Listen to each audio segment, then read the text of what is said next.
ठीक है, तो we'll start. Okay, so today's topic is invasive BP monitoring. All right. So first we have to understand how does the arterial pulse waveform look like. Okay, so you must have seen this diagram while studying medicine in MBBS and maybe in physiology also.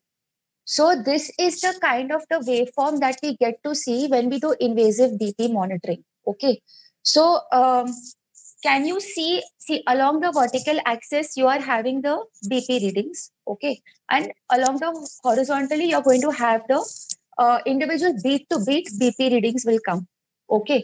So over here now there's an anacrotic phase, right? The upstroke is anacrotic, if you remember. Downstroke is the dicrotic phase, okay.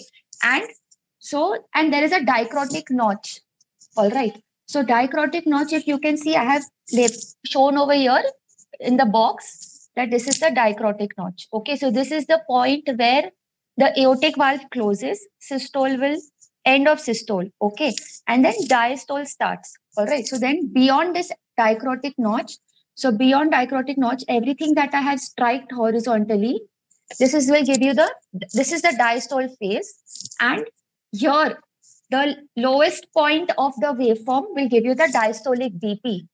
Okay, the topmost point of the waveform is the systolic BP. So here I have marked it over here, it's 130. Okay, and here the lowest point of the waveform is the diastolic BP, where we can see here it is 80. Okay, there is a dicrotic notch, closure of aortic valve occurs. So this part, so the part before this is systole. This all which I've put it in dotted marking is systole. This phase is the diastole. Okay, and then the whole area under this curve, okay, the whole area under the whole curve is the mean arterial BP, okay. And what is the pulse pressure? So pulse pressure, we know it is systolic BP minus diastolic BP. So the systolic BP here 130 and this diastolic BP here. So the difference, this height will give you the PP, which is pulse pressure I have shown over here. So this parts of the arterial pulse waveform is understood. This is a image, okay, which where I am showing you the whatever I have drawn over here, okay. So if you can see at the top corner of this image, you can see I have explained to you systole is the first part, diastole is the second part, right? Here you can see this is the anacrotic phase, upstroke. This is the dicrotic phase, which is the downstroke, okay. Then here we have the pressure readings, right? 122. There are different pressure readings, but just for the sake of understanding, over here it's mentioned 120 and 80, okay. Then if you can see that they're correlating this ECG. ECG you can see here and you can see the BP reading, right? So what are they trying to explain in this by this horizontal mark? They're trying to tell that it takes time, right, for this pulse to generate the pulse to generate at the heart, then travel along the blood vessel to travel along the artery, and then finally get sensed by a sensor, right? So there is some time lag which occurs before you can actually get the graph. Okay. Now you can see over here, they have shown you that this is systole. This part is a systole. So it is a very sharp, straight upward stroke. Remember, this is normal waveform. So remember how normal waveform looks. Later, we will see how the abnormal waveform looks. So this is, you noted that systole is ekdam straight, completely straight, sharp upstroke. Okay. Then you have the dicrotic notch, which is shown over here. Then you have the diastole. Okay. So this is it, and they've shown you the area under the curve, which is the mean arterial BP. So this is it. It is understood, right? This drawing and that image. Okay. Now, next, what we have to understand, there are some physics principles that we need to understand based on which how this BP is getting measured. Okay. So in physics, you must remember pendulum, that in physics we had learned there is a string to which a ball is attached. If that ball is given a push, that pendulum is going to oscillate, right? Oscillations will occur. At some point, then the oscillations will stop and the pendulum will come to rest. Okay. So what is that?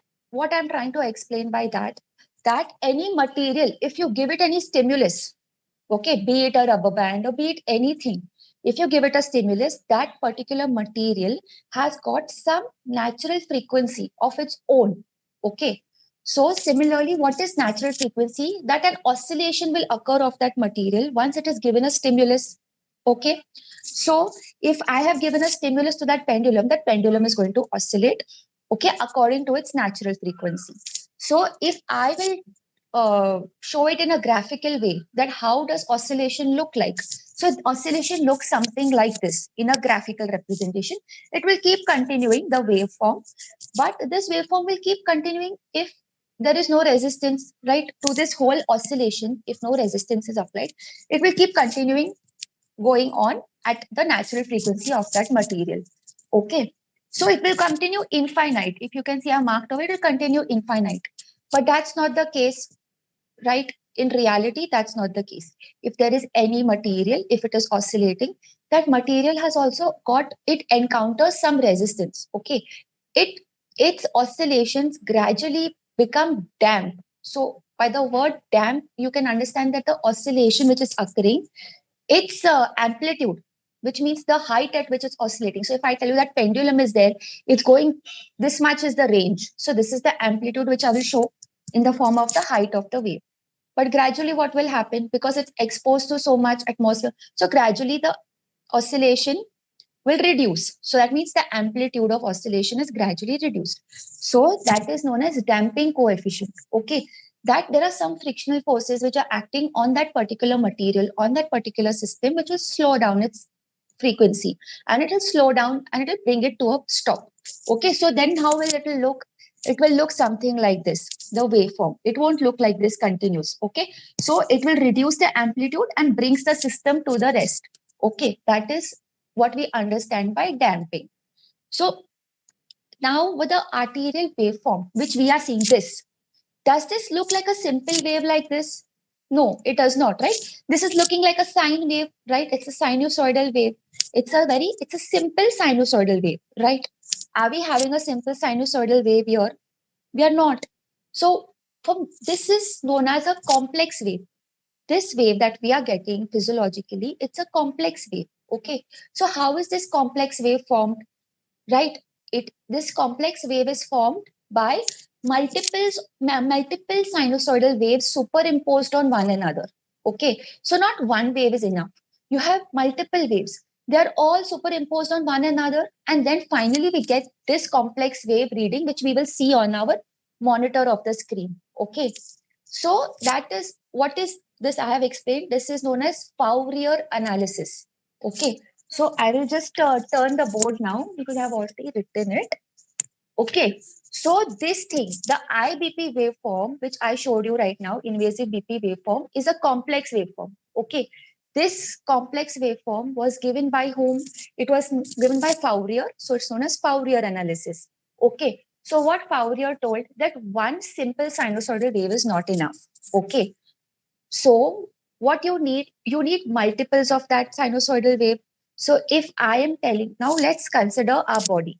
Okay, so Fourier said our body, we will have one primary wave.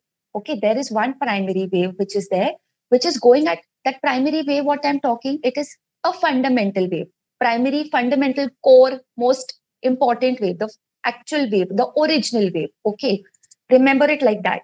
So fundamental wave, the primary wave, the original wave. Okay, that is having what frequency in our body? So what is that part of our body which is beating at a particular frequency? Our heart, right? So if I tell you the person's heart rate is 60 beats per minute, okay, there is a person, his heart rate is 60 beats per minute. What will be the frequency of his fundamental wave? Fundamental wave needs a frequency. It's the primary wave which is generated by a body, right? So frequency, we had learned frequency in previous also classes. Frequency means what? It is number of any event. It may be cycles, it may be beats, it may be whatever. It is events which are happening per second. So what is the term unit we denote frequency with? Hertz, right? Hertz means what? Cycles per second. So if I tell you a patient, a person having 60 beats per minute heart rate, what will be the fundamental frequency of this person? Okay, so fundamental frequency will be what? 60 beats upon 60 seconds, right? If I will just rotate over here. So if I tell you the heart rate is 60 beats per minute. So what is the frequency? It will be 60 beats upon 60 seconds. And I will tell you it is 1 hertz. The fundamental frequency that is generated by our body is 1 hertz. Okay. What Fourier told, okay, fundamental frequency, the fundamental wave is 1 hertz. Now we need multiple. Okay, so we need more waves that are multiples of this original wave, which we can all superimpose on one another and get the IBP waveform. So now these subsequent waves which are going to be there, they are known as harmonics. Harmonics, if you will remember from physics, it is multiple. Okay, it is a harmonics, you have to just understand. It means it is a multiple of the original.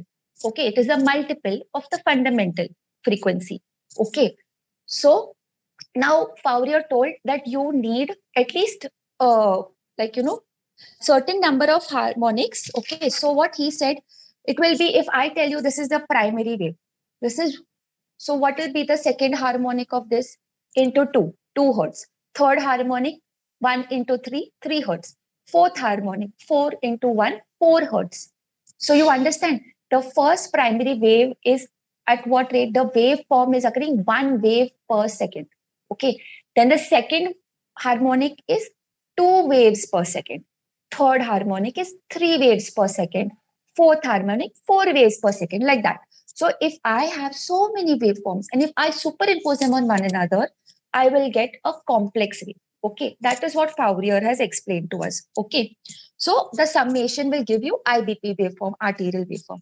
Now, what they have said, our body is not like, it's not whatever we find in our body, in our system, it's not very simple like maths, right? It's not like 1 plus 1 is equal to 2, 2 into 2 is equal to 4. It's never simple maths. There is some factor acting every time. Okay, so they have found out that for a very good arterial waveform, if you want a good quality arterial waveform, where I can see this anocrotic phase, I can see dicrotic, I can see dicrotic notch, okay, I can have a proper area under the curve, a perfect waveform, they have said that you need which multiples? You need multiple 6 to 10 harmonics. So if I tell you that there is a particular fundamental wave, okay, this is my fundamental wave, okay, the heart rate of the patient, okay, so this is the fundamental frequency. I need not second harmonic, I don't need the third harmonic, which means I don't need the second or third multiple, I need the 6th multiple to the 10th multiple to get a good quality arterial waveform. So that means what? I need 6th multiple, which means 1 into 6, 6 hertz. Okay, so starting from 6 hertz, 1 into 6, 1 into 7, 1 into 8, 1 into 9, 1 into 10. Okay, so I need these 5 waveforms plus the original waveform all superimposed on one another to get the correct arterial waveform. The second harmonic to the 5th harmonic, which means what, the second multiple to the 5th multiple is not of much use. We need the 6th multiple to the 10th multiple. Okay. So, for example, now if we want to just understand that if there is a patient whose heart rate is 120, okay, so how much will be his fundamental frequency? So now you told me that the fundamental frequency will be 2 hertz for a patient whose heart rate is 120. Okay, what I have told you, that we need a good quality waveform, right? So what I told you, from the 6th multiple to the 10th multiple, right? That many waves we have to generate, that many sine waves. All these sine waves superimposed on the fundamental wave will give me the arterial wave, right? So 6th multiple of 2, so that means 6 into 2, so 12 hertz. Okay, so 6th harmonic will be 12 hertz, 7th harmonic will be 14 hertz, correct? 8th harmonic will be 16 hertz, 8 twos are 16, 9th harmonic will be 9 twos are 18, right?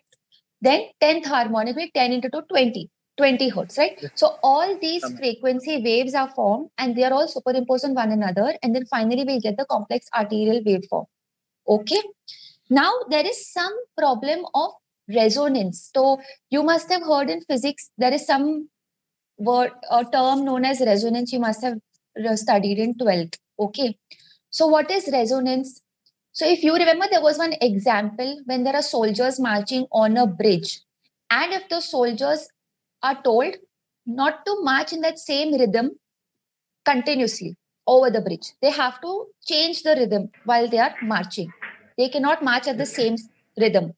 Why they are told that don't do that? Because if the rhythm at which they are marching, if it matches with the natural frequency of the bridge, so as I told you, every material has its own natural frequency. So if it matches with the natural frequency of the bridge will start to oscillate and it can cause risk and the bridge can break. Okay. The bridge will start oscillating and it will oscillate with a very high amplitude if the frequency of the march becomes equal to the frequency of the bridge. Okay, so that is resonance. What is resonance?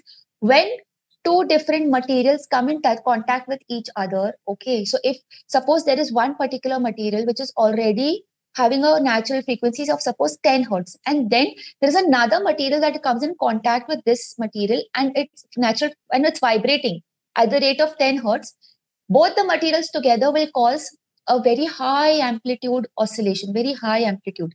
This is resonance. Okay. So this resonance problem can happen in our arterial BP monitoring also. Now you will tell me how. Okay. So first I'll show you the parts just very quickly of what all parts do we have in that whole system that helps us to measure the invasive BP. So I will share you a picture and then I will explain. See this photo. Okay. So in this, can you see that there is some white board over here? Okay, this is the IV stand, this metallic IV stand. Here we have, this is a mount. This white color is nothing. It's just a mount where we can put the transducer. So this light blue plastic device over here is transducer. Okay, you can see there's a rubber like blue color string which is hanging from this transducer. That is a flush. Okay, that is used for fast flush. There is a port over here. Okay, this white color. So this is also a three-way, but this is a different type of looking three-way, but its function is the same as this blue three-way. This blue three-way has got 3 lines, but this is also a three-way with only 1 mark. Okay. What is the difference between the blue three-way and the white three-way? Blue three-way is shows you can visibly see what is communicating. So if I tell you blue three-way is turned like this, which means what? The flow is occurring in this direction, right? There is no flow like this. White three-way, what is telling me? White three-way is also telling me same. It's giving me actually the same findings as blue. White is this white color protrusion which is there over there. Off is written. OFF is normally written. That means what? This part of the is off. Flow is occurring like this straight. That is the only difference between the white and the blue three-way. There is no other difference. So we have three ways over here. There are 2 three-ways. Then you can see there's an extension. There is an extension. This extension is a normal saline filled extension, okay, which is known as an arterial extension. So this arterial extension is very different from a venous extension. A venous extension, you can actually occlude it. The arterial extension is quite tough. You really cannot squeeze it. You cannot occlude it. Why is that? So manufacturers have manufactured venous extension, arterial extension with different properties to resemble the vein and the artery. Artery, can I occlude an artery? No, it's very difficult, right? It has a very thick wall, right? Vein, easily occludable. It's got a very thin wall, not valve, I'm saying wall. So similarly, even over here, this extension, this is an arterial extension. Arterial extension has a narrow lumen than a venous extension, okay? It cannot be kinked. Venous extensions can be kinked. So when you're doing arterial BP monitoring, you have to use only arterial extensions. You cannot use venous extension. So there is an extension. Now, obviously, there's an arterial extension means what? That arterial extension is going and attaching to the arterial cannula, obviously. So for an arterial line, there is an arterial cannula, which looks just like an intravenous cannula, but it's inserted into the artery of the patient. So maybe radial artery, ulnar artery, any artery. Okay. But from there, we have to reach where? We have to reach all the way to the transducer or the IV stand. So obviously, we need an extension. So an extension is added. Now I told you there's NS field. Where is this NS coming from? So if you can see, there is a tubing over here. This is the IV set tubing actually, which is coming from here and it's attaching here. Can you see? There's an IV set which is attached over here down. Is it visible to you? So Yes. IV set is attached over here from where saline is coming in. Okay. And can you see that there is a gray color electronic cable over here? There is a gray color cable which is going to carry the Yes. signal from the transducer to our final monitor screen. Okay, so these are the parts which are there in a transducer. Okay, you are able to see this picture very well. I will just use the marker. Yeah, so you can see that this is the radial artery which has been cannulated over here. Okay, here the cannula ends and here the NS filled arterial extension is there. Okay, you are never supposed to attach a three-way over here. Never ever attach a three-way over here. Okay. So this is how it looks like. So here the patient is, this extension goes all the way to that IV stand which we saw. And there it on the IV stand is our transducer, and the transducer will measure the BP. You saw that there are so many parts, right? So many different things which are there to measure the arterial BP. You have the transducer, you have three ways, you have IV arterial extension, you have the arterial cannula which is in the radial artery. So all these things are there, right? So what will happen? The wave of blood, right? There is a wave, the heart is beating. That wave is generated which goes through our arterial system in the full body. That wave is going to then finally travel along our radial artery. That wave will come along the radial artery. Then what will happen? Did you see blood in the arterial extension? No. We are not allowed to, we are not supposed to allow the blood to enter into the arterial extension. Okay. So the blood will remain within the vessel only. You will never see that the blood is entering the arterial extension. So there is a reason behind that. The blood never enters the arterial extension. Okay. But you will tell me artery has got more pressure than a vein. So how can the blood not come out into the extension? Right? If it is a vein, you will tell me, okay, ma'am, I have started an IV fluid, but IV fluid, it never comes return. Yes, because venous pressure is very low. The pressure in a NS bag is higher. So the flow is occurring from the bag to the vessel in the vein. And that is the way one way flow is occurring. There's no reverse flow of the blood, right? But artery, what you will see, if you have by mistake connected an IV set to an artery, you will see that the arterial blood is going back into that IV set.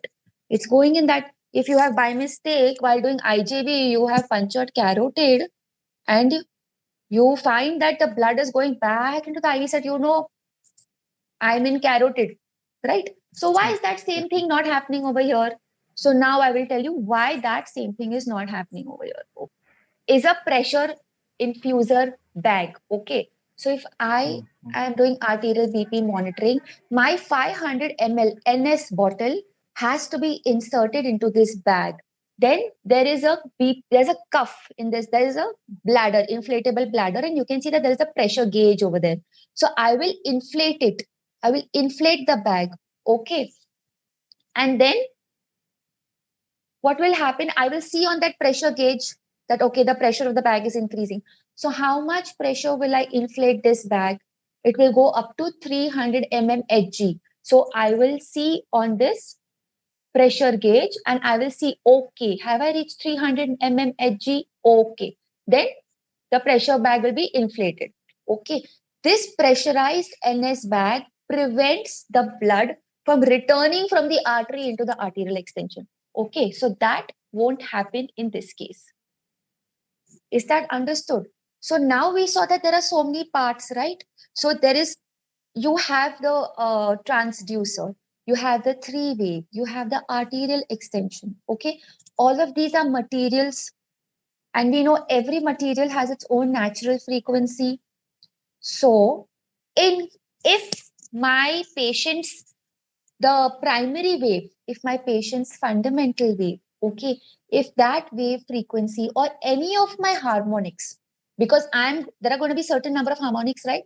So if any of this, if their frequency, especially the natural frequency, the heart rate, which is at a particular hertz, if that matches with the transducer or with the other equipments, it will cause your BP reading. You will notice that there is a very high amplitude of your BP reading, which means what? The BP reading, the waveform will go very high. If it was supposed to be like this, it will actually go like this, because now the whole system is resonating. I don't mean that you will see that the whole thing is vibrating over there and resonating. You will see it on the monitor. Okay. You will say, I am taking manually BP over here in one hand. Manual BP is telling me 130/80, but the invasive BP monitoring, it is showing me 170/90. Why is invasive BP reading more? Why is this less?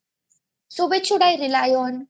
So that time you should suspect, yes, maybe resonance is happening. Okay. So that I will explain to you how we can know. Okay. So we always have to ensure that the natural frequency of the transducer, okay, should be very high than the fundamental frequency, the primary frequency. Okay. That means the heart rate related frequency that we get, the primary frequency. So the transducer frequency has to be much, much higher. So it can never match only. Okay. That is what we want. Okay. That is what we want. Now they say that the transducer system, this is now point to be noted. Transducer has its own frequency. So when you get the IBP monitoring package that's set, okay, normally the package set that the company makes, they tell you how much is the natural frequency of the transducer in it. Most of the companies will give you a transducer with a natural frequency of 200 hertz. So high. Okay. But what we are doing, we are attaching arterial extension, we are attaching three-way. All of these will contribute in a natural frequency, right? Correct. So what will happen? Yes, As you keep adding things to the transducer, as you added one three-way, you added another three-way, you added an arterial extension. Oh no, the hand is too far. You added second arterial extension. More the things you add, more resistance you are adding. You are increasing the damping of the system. If the damping of the system increases, the ability for it to generate that wave decreases, right? Because the damping has increased, the resistance has increased. So its natural frequency will decrease. So if the natural frequency of the transducer was 200, after you put the three-way, you put the arterial extension. So what the company has told, that once you attach all the parts that we give you in this package, your natural frequency of this whole system, that whole setup, will come down to 40 hertz. The company itself tells you that the natural frequency of this whole system is 40 hertz. Okay. Ideally, what we want now, the monitor that we are using, okay, that monitor is going to remove harmonics, as I told you, sixth harmonic of the fundamental, seventh, eighth, ninth, and 10th. It would remove all these harmonics. Okay. Usually it is only up to the eighth harmonic. It has been usually inbuilt in it. Okay. Usually it is up to the eighth. It doesn't go all the way to the 10th. It is at eighth only. So what they have told, that the natural frequency of the system that we have should be more than equal to 8 times of the fundamental frequency. I will repeat. So if I tell you the fundamental frequency of the person, of the patient, is 3 hertz, which means what? 3 hertz, which means it means the heart rate is 180, suppose. So if heart rate is 180 means what? 180 upon 60 seconds, which give me 3 hertz, right? So what the book suggests, what they suggest, that if you count it as 3 hertz, if you consider your highest heart rate would go to 180, and you get that as 3 hertz fundamental frequency, your system, because you don't want your system's frequency to match with the patient's, right?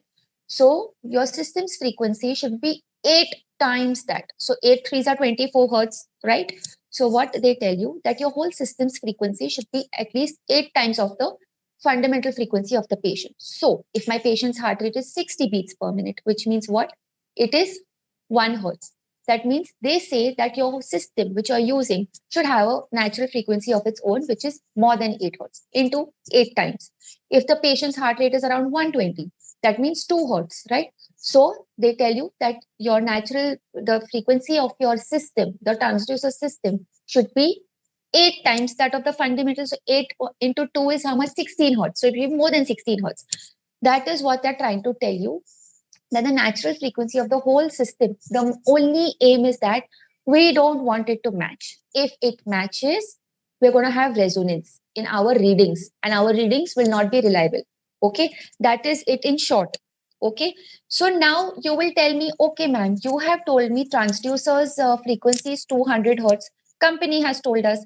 Company has also told us that after putting three-way transducer and arterial extension, the frequency comes to 40 hertz. But maybe an air bubble has entered into your system. Could be, right? Minute air bubbles might have entered. That will again cause change in the frequency, the natural frequency, that will cause damping, basically. So these things causes damping. So the longer your extensions are, more three ways you put, narrow is the lumen of your arterial extension, narrower the lumen, more will be the friction offered, more will be the damping, right? So you will tell me, ma'am, I want to know now in real time, what is the natural frequency and what is the damping that is offered by my arterial transducer system that I have set up right now in the OT. So that you will do with the help of the fast flush test. There is something known as fast flush test. So you are going to use that rubber like thing that you saw over there on the transducer. That is the fast flush. So fast flush, very simple. By its name only you understand fast flush means what? Flushing of NS at a very fast rate. Okay, through the arterial extension into the patient's blood, into the patient's artery. That is fast flush. Simple as that. So that I will explain to you later in detail how the fast flush test will help us know what is the current situation, what is the current natural frequency, what is the current damping which is offered by our system that we are using right now in real time. Okay. So just you have to remember like that. Friction, resistance, damping. These are all interchangeable terms that you can use. Okay. So never get confused by new words. New words can get us confused, but they are very simple. They just give you new words for it. Okay. So if the tubing diameter has more, so frequency is the resistance is less, damping is also lesser. Okay. So now we know that there is something known as damping.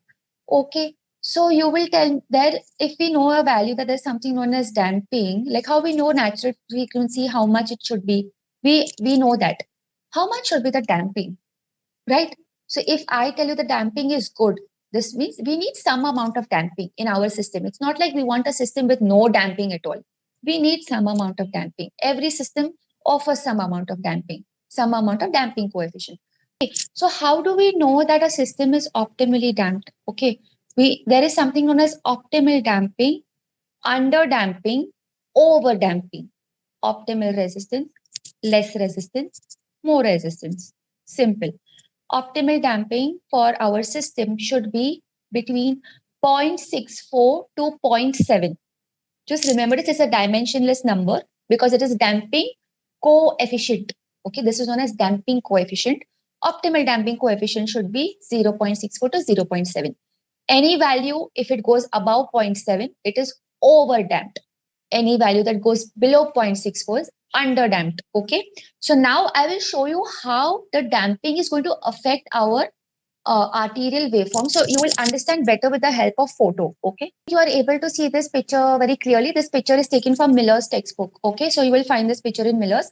So this is a arterial wave that we have obtained in a system which is under damped. Okay.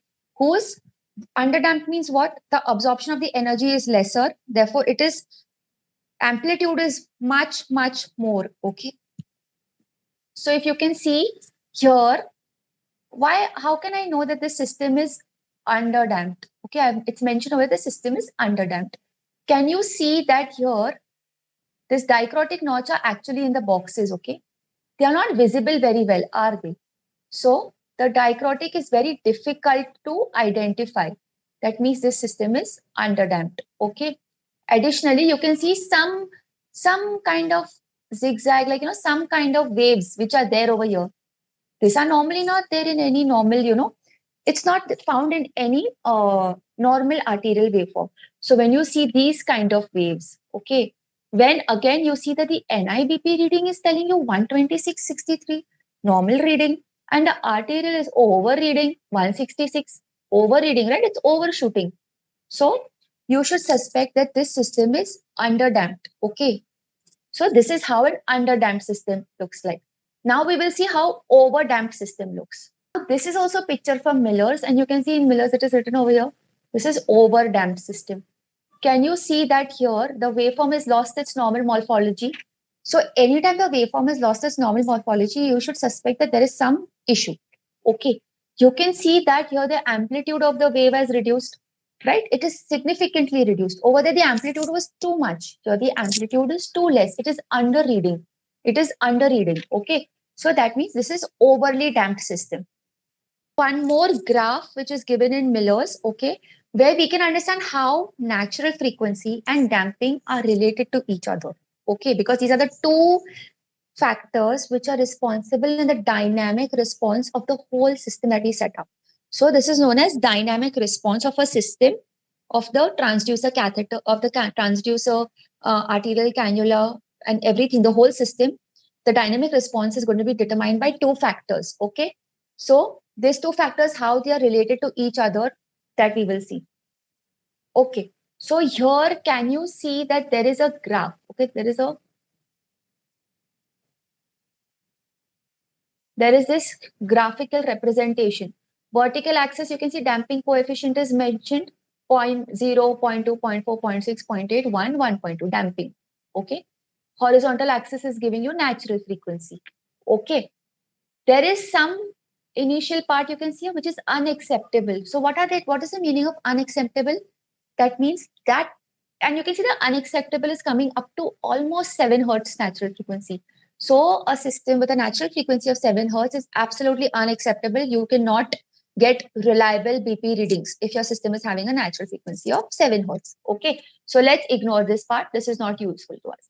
Now, can you see that there is some kind of graphical representation over here? Okay, if you will notice, what does this graphical representation actually tell you? So it's telling you that as the frequency is increasing, you can see the frequency is increasing along the x-axis. As the frequency increases, the range of damping widens. If you notice, this is optimally damped, optimal dynamic response, right? That means the response, the dynamic response, it is optimal. That means the natural frequency and the respective damping coefficient of that system is optimal if it comes in this range. Okay. If it comes in the blue range, it is called as adequate dynamic response. That means the dynamic response of that system, that means damping coefficient and the subsequent natural frequency is quite adequate. I will have a good arterial waveform. I will have a good arterial waveform here and here. If you notice, as the frequency increases, the range at which the damping coefficient range is quite wide, right? We can have a damping as low as what? 0.1. We can have a damping as high as 1.2. Okay. But if you notice, at a natural frequency of 35 hertz, 40 hertz, if you notice that as the natural frequency reduces, suppose I'm at 10 hertz, you can see my range in which I'm in the safe range of damping. I have a very restricted range of damping, right? Which is going almost from 0.45 to 0.65, right? Almost to 0.7. So this is a very small range which I have of damping. So as your frequency increases, your damping range of damping impedance, okay? You can see that there is so anything, okay, if you are having, so anything outside is overdamped above and underdamped below. So underdamped means what? If I'm having a natural frequency of 15 and I'm having a damping of 0.2, means my system is underdamped. If I'm having a natural frequency of 10 and I'm having a damping coefficient of 1, I'm overdamped. Okay, that is the meaning of this graph.